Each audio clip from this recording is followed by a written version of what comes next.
داسې مې واورېدل د تیلو او د ډیزلو قیمتونه بېګا بیا زیات شولي. د ایران نه به کله مونږه ارزان تیل د هغې نه به ګیس کله مونږه شروع کوو. زمونږ یو تاریخ دا دی چې امریکا یو د اپورچونیسټ یو کردار لوبولی دی چې کله امریکا ډکټیشن میا صاحب نه دی منلی چې زه پی ټي آی ته چرته هم سیاسي جماعت نه ویلو ته تیار یم. ورجي هغې یو منشور دی الیکشن کمیشن سره رجسټرډ پارټي د هغې کې دنده انټرا پارټي الیکشن پکې کېږي. دا هغه ټول پروسس نه تېرېږي. نو څنګه تاسو وایئ چې دا یو سیاسي پارټي نه ده؟ زه هغې ته دهشتګرد جماعت ویم، سیاسي جماعت وي چې هغه په الیکشن کمیشن کې رجسټر ده. دس از رانګ. دا انډیپینډنټ ولې شوه؟ زه هم دغه ویم چې دوی به انټرا پارټي الیکشن کړی. تاسو ته پته چې ولې شوه؟ د پاکستان ټولو پارټیو انټرا پارټي الیکشن کوي. سینیټر صاحب دا هغه الیکشن کمیشن نان رجسټرډ پارټي ډیکلیئر کړل، انډیپینډنټ ډیکلیئر کړل دا امیدواران چې هغې ډبل سټینډرډ دا وګوره چې کله ان پي انټرا پارټي الیکشن نه و کړی هغوی باندې څه خاص اماونټ جرمانه ولګېدله. پاکستان تحریک انصاف هغه رجسټریشن کینسل کو، انډیپینډنټ ډیکلیئر کړل، سمبل یې ته په الیکشن په وخت باندې واخیستلو. دا څه چې کوم رواج دی دې ته تاسو جمهوریت وایي. په پارټۍ کې چې الیکشن کېږي نو په دې کې سینیټر بهرمن خان ولې مرکزي صدر نه جوړېږي؟ په دې زما په خیال اعتراض خو تا ته نشته. جمهوریت خو به سوال اوچتېږي که نه؟ انټرا پارټي الیکشن خو نه شو که نه سلیکشن شو؟ ناٹ سلیکشن ناٹ. بسم الله الرحمن الرحیم. دا خیبر ترجمان ټلویزیون قدرمنو کتونکو السلام علیکم. سنگر خان ما که یو طرف ته پاکستان انټرنیشنلی چې کوم انټرنیشنل ډسپیوټس دي یا د ایران او د امریکا مسله ده، په هغې کې یو ښه کردار لوبولی دی ډیپلوماټیکلی. هغې کې کوششونه کړي دي چې دغې کې سیز فایر وشي، په هغې کې بیا د روغې طرف ته د صلحې طرف ته خبره لاړه شي. نو بل طرف ته پاکستان د انرژي کرایسس سره مخ دی. د پټرول او د ډیزل قیمتونو کې بېګا بیا هم اضافه وشوه او څه ایکسپیکټډ دا ده چې په راروان وختونو کې به دغې کې نور هم اضافه وشي. د پټرول په ډیزل په قیمتونو کې چې کله اضافه کېږي نو په عوامو باندې څه اثر کېږي. د هغې نه علاوه پاکستان کې یو طرف ته په نړۍ کې د امن لپاره د استحکام لپاره کوششونه کوي او یو ډېر ښه امیج د بلډ اپ کولو کوشش کوي. نو بل طرف ته په پاکستان کې دننه انټرنلی سیاسي عدم استحکام دی، پولیټیکل انسټیبیلیټي دا یو غټ سوال دی چې په خپل کور کې امن یا سیاسي استحکام د پیدا کولو لپاره کوشش ولې نه کیږي. په دې موضوعاتو باندې خبرې کوم. ما سره دا وخت د پاکستان مسلم لیگ نون د خیبر پښتونخوا ایډیشنل جنرل سیکرټري سینیټر بهرمن صاحب موجود دی. سینیټر صاحب تاسو د وخت ډېره زیاته مننه کوم. مصروفه وئ، موږ خپل قیمتي وخت راکړو. داسې مې واورېدل د تیلو او د ډیزلو قیمتونه بېګا بیا زیات شولي. بسم الله الرحمن الرحیم. سنگر خان داسې دا ستاسو خو لاول زه شکریه ادا کوم. ستاسو همیشه چې کومې خبرې دي نو هغه په ایشوز باندې دي، د عوامو په ایشوز باندې، د پاکستان په ترقۍ باندې دي. او هر ځای کې چې زه تاسو ګورم نو زه نه صرف اپریشیټ کوم بلکې دا در کوم چې ستاسو رول چې دی نو دا ډېر کنسټرکټیو دی فار د سیک اف کنټري، فار د سیک اف انسټیټیوشن او فار د سیک اف غریبانانو خلکو. تاسو سوال ته به راشم چېرې تاسو وي چې بیا پټرول هم ګران شو او ډیزل هم ګران شو نو د پاکستان غریب ولس به څه کوي؟ زه به د سیاست نه بهر بالکل لاړ شم په حیثیت د یو پاکستاني. نو ډاوټ چې زما حکومت دی او د پاکستان مسلم لیگ نون حکومت چې دی وخت کې په دنیا کې کومې کارنامې وکړې هغه هم د چا نه پټ نه دي. خو که د پاکستان دی وخت کې د انفلیشن خبره تاسو کوئ، د مهنګایۍ خبره کوئ، د انرژي کرایسس خبره کوئ، تاسو د پټرولیم د کرایسس خبره کوئ، د عوامو د مشکلات خبره کوئ، نو همدغه وجه ده چې د پاکستان وزیر اعظم یا محمد شهباز شریف صاحب، فیلډ مارشل عاصم منیر صاحب او اسحاق ډار صاحب چې کوم کردار ادا کوي چې په دې 2 میاشتو کې تقریبا په زرګونو کیلومتر دوی سفر وکړو، شپه ورځې په ځان یوه کړې ده او د 47 سال دشمنان 2 ملکونه ایران او امریکا هغه په یو میز راوستل. نو دا وجه دا ده چې دا د جنگ پوره حته چې کومه د هغه په لپیټ کې اغشتې ده او دا ایران پرابلم نه دی بلکې دا پرابلم چې دی دا د ټول میډل ایسټ کنټریز دی، اسلامي ملکونه دي، پاکستان دی، ایران دی. او دغه پاکستان وزیر اعظم د فیلډ مارشل عاصم منیر صاحب د اسحاق ډار صاحب کوشش دی چې نه صرف د خطه د تباهۍ نه بچ کړي، ایران د تباهۍ نه بچ شي، بلکې د پاکستان کې د کوم پرابلمز چې دي چې دا هم ختم شي. نو زه دې سره اتفاق کوم چې یاره پټرول هم ګران شو، ډیزل هم ګران شو، خو کله چې په روټین کې پټرول او ډیزل ګرانیږي او عوامو سره زیاتی کیږي، نو تاسو کوېسچن مارک دی دا چې ولې یو الیکټډ حکومت خپل عوامو سره ظلم ولې کوي. خو کوم سینارو کې چې نن د پټرول او د ډیزلو قیمت زیاتیږي، نو هغه دا ده چې کلم جنګ شروع شي نو پوره حته کې د هر یو ملک کې انفلیشن زیاتیږي، انرژي کرایسس زیاتیږي، پټرولیم کرایسس زیاتیږي، او الله دې نه کړي، الله دې نه کړي که دا جنګ اوږد شو نو دا نور کرایسس هم راتلی شي. خو دغه سوچ د وزیر اعظم پاکستان دی، د فیلډ مارشل اسیم منیر صاحب دی چې جنگ زیات نشي، اوږد نشي، بلکې جنگ ختم شي او په دې پوره حته کې امن راشي او دا مشکلات چې د عوامو دي دا ختم شي. صحیح. سینیټر صاحب ډېره ښه خبره ده چې پاکستان کوشش کوي چې هغه په ټوله نړۍ کې چې کوم دغه مسله روانه وه، پاکستان په دغه کې اکټیو یو رول پلی کو. امید دی چې مخکې هم دغه ډایلاګ مذاکرات وشي او په اسلام آباد کې وشي. ډېره ښه خبره ده. خو پاکستان په یو بارګیننګ پوزیشن کې دی. د ایران سره زمونږ یو پایپ لاین دی، هغه فلحال پوسټپون شوی دی. د هغې کې د هغوی نه مونږ تیل ولې نه اخلو، د هغوی نه مونږ ګیس ولې دلته کې درآمد کوو. نو امریکا سینکشنز دی په یو بارګیننګ پوزیشن کې پاکستان، نو دا خپل کارډ ولې نه پلی کوي؟ سو پورې چې د پاکستان د رول تعلق ته، نو دا پوره دنیا دی وخت پاکستان ولې اپریشیټ کوي. سنگر صاحب پاکستان په دې کردار باندې اپریشیټ کوي چې زما ایران چې دی د اسلامي ملک دی، زما همسایه ملک دی، زه د هغې احترام کوم،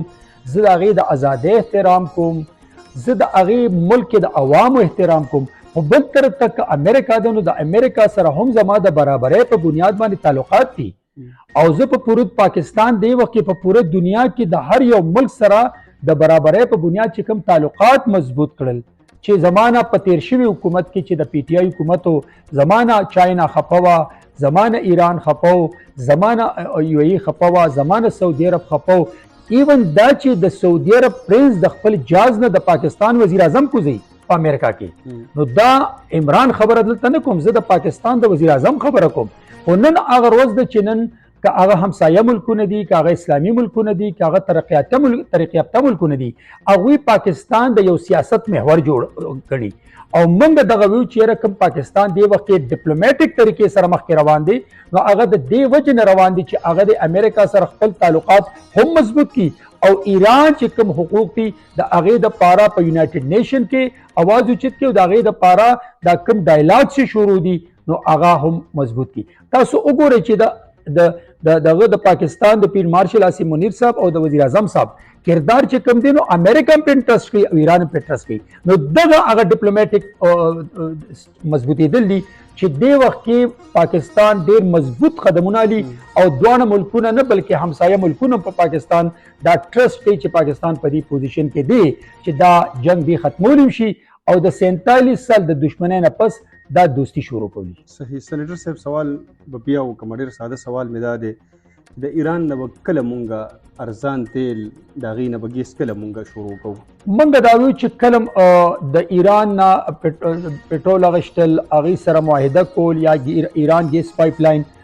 که تاسو ته یاد شي نو زه دا وایم چې که هغه ایران سره تعلقات دي، ایران ګیس پایپ لاین خبره ده یا د چاینا د سی پیک خبره ده، نو تاسو ته تیر شوي حکومت یاد دی چې د پی ټی آی یو ایڈوایزر پاسی او چاینا په باره کې هغه الفاظ استعمالي چې زما چاینا په حکومت کې دوست، زما د حکومت دوست نه دی، چاینا د پاکستان دوست دی، یو طاقتور دوست دی، او چاینا همیشه په مشکل وخت کې پاکستان لاس ورکړی دی، نو هغه هم خپه، ټول خپه. دې وخت کې چې کوم حکومت دی د پاکستان مسلم لیگ نون د وزیر اعظم صاحب او د میاں نواز شریف صاحب چې کوم پولیټیکل بصیرت دی، هغه دې تر روان دي چې موږ ټول همسایه ملکونو سره او موږ ټول اسلامي ملکونو سره یو داسې اتحاد جوړ شي چې هغه د ټول ملکونو د فلاح او بهبود دپاره او د هغې د مضبوطېدو ضامن جوړ شي. د تاسو د امریکا او د پاکستان د مضبوط ریلیشن ذکر وکړو، خو زموږ یو تاریخ دا دی چې امریکا یو د اپورچونیسټ یو کردار لوبولی دی، چې کله هم د هغې موږ ته ضرورت راغلی دی په موږ باندې لاس ایښی دی، موږ سره ډېر ښه ریلیشن جوړ کړی دی، خو چې کله هغه حاجت یې پوره شوی دی نو بیا موږ سره هغه تعلق خراب شوی دی، سینکشنز په موږ باندې لګېدلي دي، اکنامک سینکشنز لګېدلي دي، موږ باندې نور ډیپلوماټک زمونږ سختیانې را باندې راغلي دي. دا یو موقع وه د پاکستان سره چې د ایران پاکستان ګیس پایپ لاین باندې خبره شوې وې، انرژي د ګیس د پټرولیم خبره شوې وې. هغه به موږ نه بیا خپل اجت پوره کړي او دغه شانته کې به هم پرېږدي. که تاسو ته یاد وي سنګرخان، نو د ټرمپ چې کوم زما فیلډ مارشل او زما وزیر اعظم اپریشیټ کړي، نو دې وخت کې د ایران او امریکا جنگ د سره ونه د هغې نام و نشان هم نو، بلکې 2025 کې چې پاکستان امریکا ته انډیا کې دننه لاړو او هغې له شکست ورکړو، نو هغه وخت کې هم ټرمپ چې دی نو هغه زما د وزیر اعظم او زما د فیلډ مارشل او زما د پاک فوج تعریف کو. لہذا د هر یو ملک خپل مفادات دي او د هر یو ملک مفادات چې کوم دي د پاکستان خپل مفادات دي او د امریکا خپل مفادات دي. خو دې کې به زه یو خبر وکړم چې د امریکا ډکټیشن پاکستان چرته نه دی منلی او زما میاں نواز شریف صاحب چې کله پرایم منسټر او ایټمي دماکې کولې، نو as a president of America, Clinton so many times called to Prime Minister میاں نواز شریف صاحب، خو هغه ته لالچ هم ورکړو، هغه ته اربونو ډالر هم ووي، خو بیا هم د امریکا ډکټیشن میاں صاحب نه دی منلی او پاکستان ایټمي طاقت جوړ کړی دی. زه دا یو خبره کوم چې زه امریکا سره تعلقات د برابرۍ په بنیاد ساتم. زه دې ته نه ګورم چې هغه نن زما تعریف کوي او سبا به خپله موقع پاس کوي بیا به زما سره دشمني کوي. زه تعلقاتو باندې یقین لرم چې زما ملک په پوره دنیا کې نن څومره په سکرین راغلی دی او د انډیا نام و نشان په دې عرصه کې ختم شوی دی. نو دغه زما ډیپلوماسي ده، دغه زما خارجه پالیسی ده چې نن پاکستان ټول دنیا ته ښکاره دی او کوم انډیا ملک چې کوم دی د هغې کردار چې دی نه هغه په نظر چرته نه راځي. صحیح. سینیټر صاحب، تاسو په خپلو خبرو کې د پاکستان تحریک انصاف لپاره د ملک یوه پارټي ده، یو سیاسي کیریکټر دی، هغې ته تاسو د طالبانو د دغه سره د انډیا کمپیریزن هم د هغې سره وکړه چې یاره دوی د هغې رول ادا کوي. خبره دا ده چې تاسو دا نه ګڼئ چې یاره که مونږ ډیپلومیټیکلی یا فارن ریلیشنز کې زمونږ ډېر ښه اچیومنټ، ډېر ښه پوزیشن دی د پاکستان، انټرنلی دا یو مسله شته، نو دوی سره ډایلاګ ولې نه کېږي؟ سنگر صاحب، ته چې کله ډایلاګس کې، مشاورت کې، ټیبل ټاکس کې، نو ته به یو سیاسي جماعت سره کوې او چې مخامخ سیاسي جماعت وي، نو که هغه په حکومت کې وي او که هغه په اپوزیشن کې وي، نو هغه له به ته لاس ورکې، ځکه چې په ډیموکریټک پروسس کې اپوزیشن او حکومت دواړه د یګاډي یو پایې دي. که اپوزیشن وایي چې حکومت ذمہ دار دی، دا هم غلطه ده، او که حکومت وایي چې اپوزیشن ذمہ دار دی، دا هم غلطه ده، بلکې دواړه جوابدهي د ملک سالمیت او د بقا او عوامو ته. زه به تاسو ته لږ شانتې تیر لاړ شم شاته که اجازت وي ستاسو. کله چې د پی ټي آی لیډر وزیر اعظم شو، نو وزیر اعظم نه مخکې هغه د سیول نافرمانۍ اعلان کړی، هغه بیلونه سوځولي، هغه ټیکس نه ورکول اعلان کړی، هغه په وزیر اعظم هاوس حمله کړې وه، هغه په ټي وي سټیشن حمله کړې وه، هغه هغه کردار ادا کړی په هغه درنا کې چې کوم کې د اپوزیشن په وخت کې د کړي او د پاکستان د خلاف سیول نافرمانۍ اعلان کړو، دا د اپوزیشن رول. او په هغه درنا کې بیا یو چې کوم ته ډاکو د ټول پاکستان غټ ډاکو وي، هغه د پی ټي آی مرکزی صدر کو، او چې کوم کس مذاق یې اړاوه محمود خان چکزي، هغه د اپوزیشن لیډر کړي. دا خو د پولیټیکل ویژن دی او دا هغه شعور دی چې خلک وایي خان صاحب شعور کوي. کله چې د حکومت کې رالو او د وزیر اعظم شو، نو دا یو کټپتلی وزیر اعظم خو زما هغه وخت کې پیپلز پارټۍ کو زرداری صاحب، بلاول صاحب، زما د وخت چې وزیر اعظم دی میاں شهباز شریف صاحب، نواز شریف صاحب او څومره د پارټۍ لیډرشپ کې دي، نو دته وی چې بېشک ته کټپتلی، بېشک ته سلیکټډ دی، خو آگے بڑھو ہم آپ کا ساتھ ہیں. کله چې به د ټول لیډرشپ دا دته وی چې نه ستا حکومت ختمو، نه تا ډسټرب کوو، ته مخکې ځه د پاکستان دپاره موږ تا ته شاته ولاړ یو، ده به یو خبر وکړه دا زمانې ناروغ غواړي.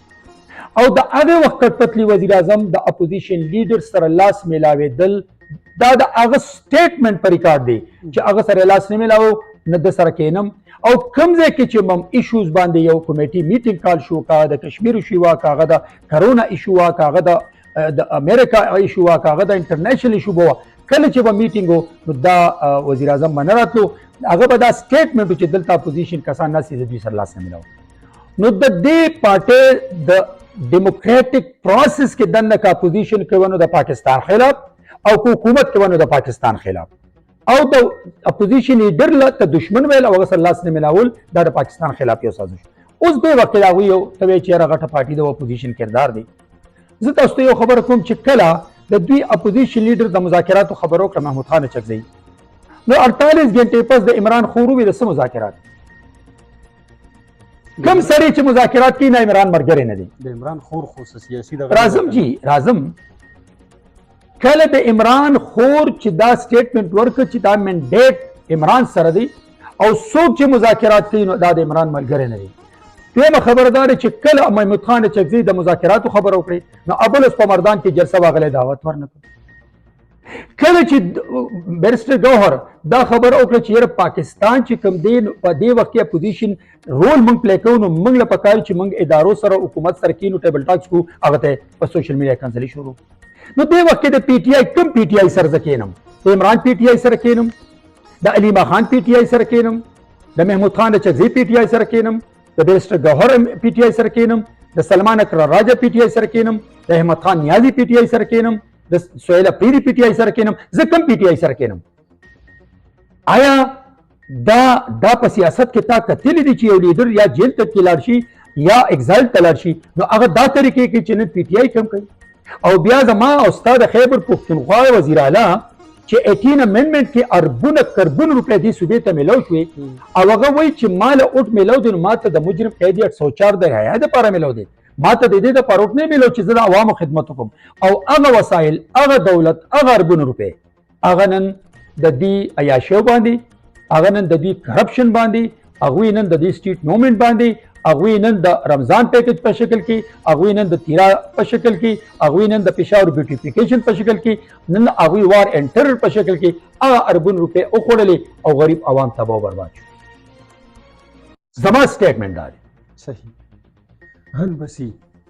حل دا دی چې زه پی ټی آی ته چرته سیاسي جماعت نه ویلو ته تیار یم ورجی دا یو منشور دی الیکشن کمیشن سره رجسټرډ پارټي دا هغې کې دنده انټرا پارټي الیکشن پکې کیږي دا هغه ټول پروسس نه تېرېږي نو څنګه تاسو وایئ چې دا یو سیاسي پارټي نه ده زه هغې ته دهشتګرد جماعت ویم زه هغې ته سیاسي جماعت نه ویم سیاسي جماعت دې ته ویل کېږي سنګر خان چې هغه سیاسي فیصلې کوي چې د هغه سوچ سیاسي وي چې د هغه سوچ جمهوري وي چې د هغه سوچ آئیني وي چې د هغه سوچ پارلماني وي کله چې ستا سوچ پارلماني نه دی آئیني نه دی جمهوري نه دی د ملک لپاره نه دی نو ته ماته وایې چې هغه ته زه سیاسي جماعت څنګه ویلی شم څو پورې چې تاسو ده ووایي چې هغه په الیکشن کمیشن کې رجسټر ده دس از رانګ څو پورې چې ته وایې چې هغه یو هغې کې انټرا پارټي الیکشن کېږي دس از رانګ نه هغې کې انټرا پارټي الیکشن شوی دی نه هغه الیکشن کمیشن سره رجسټر ده بلکې هغه انډیپینډنٹ کسان دي چې هغې له د پی ټي آی نوم ورکړی دی او اوس پی ټي آی کې د 18 پارټۍ دي انډیپینډنٹ ولې شوه زه هم دغه وایم چې دوی به انټرا پارټي الیکشن کړی تاسو ته پته کې ولې شوه زه درته وایم که نه زه تاسو ته وایم زه سنګر خان دا ایکسپلین کوم څنګه چې د پاکستان ټولو پارټیو انټرا پارټي الیکشن کوي او د انټرا پارټي الیکشن نه پس بیا الیکشن کمیشن هغې پارټۍ ته اجازت ورکوي موږ دا ویو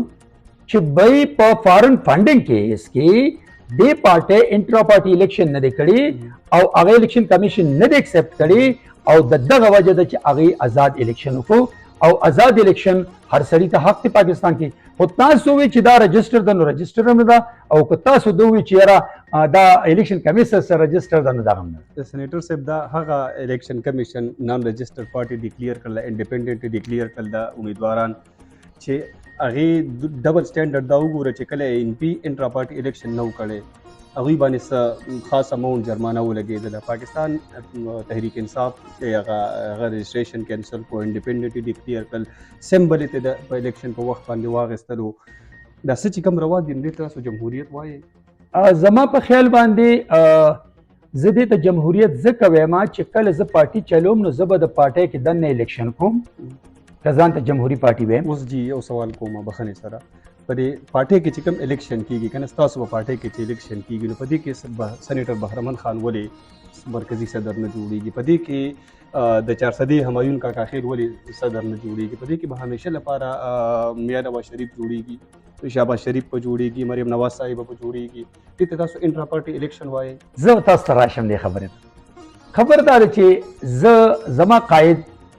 په جیل کې پروت دي زما قاید زبردستي جلا وطن کیږم زما د قائد ټول خاندان په جیل کې پراته دي زما د قائد لور چې دا نو هغه دغه مخې ته په جیل کې گرفتاریږي